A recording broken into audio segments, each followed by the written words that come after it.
नमस्कार। आप सभी दर्शकों का पतंजलि संस्थान के साप्ताहिक बहुविकल्पीय प्रश्नों की श्रृंखला में स्वागत है। इस श्रृंखला में न केवल देश विदेश बल्कि राजस्थान विशेष के प्रश्न भी उनकी व्याख्या सहित उपलब्ध रहेंगे। आपसे आग्रह है कि आप वीडियो को पॉज करके अपने उत्तर कमेंट बॉक्स में अवश्य लिखें। आइए बढ़ते हैं पहले प्रश्न की ओर। निम्नलिखित में से कौन क्रिकेट की वनडे स्पर्धा में सबसे तेज अर्धशतक लगाने वाली भारतीय महिला बन गई है? आपके विकल्प हैं ए रुमेलीधर, बी ऋचा घोष, सी वेदा कृष्णमूर्ति और डी एस मेघना। इस प्रश्न का सही उत्तर है विकल्प बी ऋचा घोष।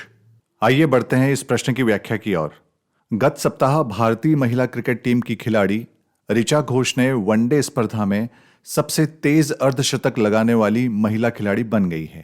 आपको बता दें, भारतीय विकेटकीपर ऋचा घोष ने न्यूजीलैंड के विरुद्ध 5 मैचों की वनडे सीरीज में केवल 26 गेंदों में ही अपना अर्धशतक पूरा कर 14 साल पुराना भारतीय रिकॉर्ड तोड़ दिया है। इससे पहले भारत की ओर से सबसे तेज अर्धशतक का रिकॉर्ड रुमेलीधर के नाम था, जैसा कि आप सभी स्क्रीन पर देख पा रहे हैं। रुमेलीधर ने साल 2008 में श्रीलंका के खिलाफ मात्र 29 गेंद में अपना अर्धशतक पूरा किया था। आज का दूसरा प्रश्न, नासा ने किस वर्ष में इंटरनेशनल स्पेस स्टेशन को आधिकारिक तौर पर बंद करने की योजना की घोषणा की है? आपके विकल्प इस प्रकार हैं। विकल्प ए वर्ष 2031 में, विकल्प बी वर्ष 2030 में, विकल्प सी वर्ष 2026 में और विकल्प डी वर्ष 2025 में। इस प्रश्न का सही उत्तर है विकल्प ए वर्ष 2031 में।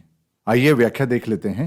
अमेरिकी अंतरिक्ष एजेंसी नासा ने वर्ष 2031 में अंतरराष्ट्रीय अंतरिक्ष स्टेशन के संचालन को आधिकारिक रूप से बंद करने की योजना की घोषणा की है।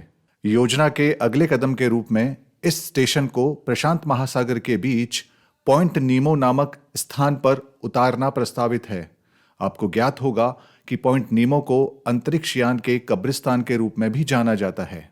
आइए अंतर्राष्ट्रीय अंतरिक्ष स्टेशन के बारे में जान लेते हैं। अंतर्राष्ट्रीय अंतरिक्ष स्टेशन 5 अलग अलग अंतरिक्ष एजेंसियों यथा अमेरिका, यूरोप, कनाडा, रूस एवं जापान के सहयोग से वर्ष 1998 में लॉन्च किया गया था। यह स्पेस स्टेशन अंतरिक्ष में स्थित एक वेधशाला के रूप में कार्यरत है, जो वास्तविक समय में अर्थात रियल टाइम में पृथ्वी के पारिस्थितिकी तंत्र एवं प्राकृतिक आपदाओं की निगरानी करने में सहायता करता है। इसका उपयोग भविष्य की अंतरिक्ष यान प्रौद्योगिकी के परीक्षण करने में भी किया जाता है। आज का प्रश्न क्रमांक 3, drug controller general of India DCGI ने निम्नलिखित में से किस कोविड वैक्सीन को 12 से 18 वर्ष आयु वर्ग के बच्चों के बीच उपयोग के लिए मंजूरी दे दी है? आपके विकल्प इस प्रकार हैं। विकल्प ए कोविवैक्स, विकल्प बी ज़ाइकोवैक्स, विकल्प सी कार्बेवैक्स और विकल्प डी कोविशील्ड सी। इस प्रश्न का सही उत्तर है विकल्प सी कार्बेवैक्स। आइए व्याख्या जान लेते हैं। भारत के औषधि महानियंत्रक ने हैदराबाद स्थित बायोलॉजिकल ई कंपनी की कार्बेवैक्स वैक्सीन को आपात स्थिति में 12 से 18 वर्ष आयु वर्ग के बच्चों को लगाने की अंतिम स्वीकृति दे दी है।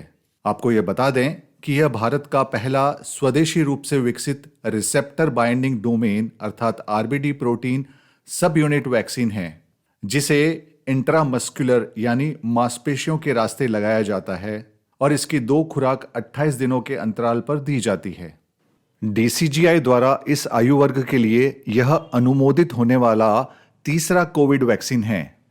इससे पहले गत वर्ष अगस्त में जायडस कैडिला की ज़ाइकोव-डी और दिसंबर में भारत बायोटेक की कोवैक्सीन को भी इमरजेंसी यूज की मंजूरी मिल चुकी है। आज का प्रश्न क्रमांक 4, हाल ही में किस देश ने अपने यहां ट्रक वालों के विरोध प्रदर्शन को समाप्त करने के लिए राष्ट्रीय आपातकाल की घोषणा की है? आपके विकल्प इस प्रकार हैं। विकल्प ए यूक्रेन, विकल्प बी रूस, विकल्प सी कनाडा व विकल्प डी मैक्सिको। इस प्रश्न का सही उत्तर है विकल्प सी, कनाडा। आइए इस प्रश्न की भी व्याख्या देख लेते हैं। कनाडा में कोविड स्वास्थ्य नियमों के खिलाफ ट्रक वालों के विरोध प्रदर्शन को समाप्त करने के लिए प्रधानमंत्री जस्टिन ट्रूडो ने पूरे देश में नेशनल इमरजेंसी लगा दी है। आइए इस आपात अधिनियम के बारे में भी जान लेते हैं। 1988 में लागू यह आपातकालीन अधिनियम पुलिस अधिकारियों को लोगों के इकट्ठा होने और विशिष्ट संपत्ति के उपयोग को प्रतिबंधित करने के लिए इन अधिकारियों को असाधारण शक्तियां प्रदान करता है। साथ ही इस देश के इतिहास में आपातकालीन अधिनियम 1988 का इससे पहले कभी भी प्रयोग नहीं किया गया है। और आज का अंतिम प्रश्न, राजस्थान के वित्तीय वर्ष 2022-23 के बजट के संदर्भ में निम्नलिखित कथनों पर विचार कीजिए। कथन 1, राज्य का बजट इस बार अहम है क्योंकि पहली बार सरकार अलग से कृषि बजट पेश कर रही है। कथन 2, बजट में मनरेगा में रोजगार को 100 से बढ़ाकर 115 दिनों का करने का ऐलान किया गया है।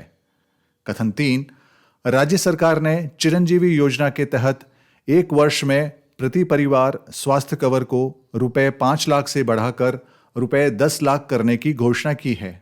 उपरोक्त कथनों में से कौन सा या से कथन सही हैं या हैं? आपके विकल्प हैं विकल्प ए केवल 1 और 3, विकल्प बी केवल 1 और 2, विकल्प सी केवल 2 और विकल्प डी 1, 2 और 3। इस प्रश्न का सही उत्तर है विकल्प ए, केवल 1 और 3। आइए जान लेते हैं कि विकल्प 2 गलत क्यों हैं। माननीय मुख्यमंत्री द्वारा प्रस्तुत इस चौथे बजट में रोजगार व स्वास्थ्य सेवाओं पर विशेष ध्यान दिया गया है। माननीय मुख्यमंत्री जी के बजट भाषण के कुछ मुख्य अंश इस प्रकार हैं। मुख्यमंत्री जी ने कहा, यह मेरा सौभाग्य है कि मैं पहला अलग कृषि बजट पेश कर रहा हूं। यह राज्य में कृषि क्षेत्र में एक नया क्षितिज स्थापित करेगा। मनरेगा में रोजगार को 100 दिनों के बजाय 125 दिनों तक बढ़ाया जाएगा तथा इस अतिरिक्त 700 करोड़ का वित्तीय भार राज्य सरकार वहन करेगी। चिरंजीवी योजना के अंतर्गत प्रतिवर्ष प्रति परिवार स्वास्थ्य कवर को 5 लाख रुपए से बढ़ाकर 10 लाख करने की घोषणा की गई है। उन्होंने यह भी घोषणा की है कि राज्य के अस्पतालों में आईपीडी व ओपीडी सेवाएं निःशुल्क रहेगी। साथ ही पर्यटन और आतिथ्य क्षेत्र पर विशेष ध्यान दिया जा रहा है, जिसे अब राज्य में एक अलग उद्योग के रूप में मान्यता दी जाएगी। आशा करता हूं यह श्रृंखला आपके लिए परीक्षा उपयोगी व आपको अद्यतन रखने में सहायक होगी। अगले सप्ताह फिर मिलेंगे, तब तक के लिए मस्त रहिए और स्वस्थ रहिए। धन्यवाद।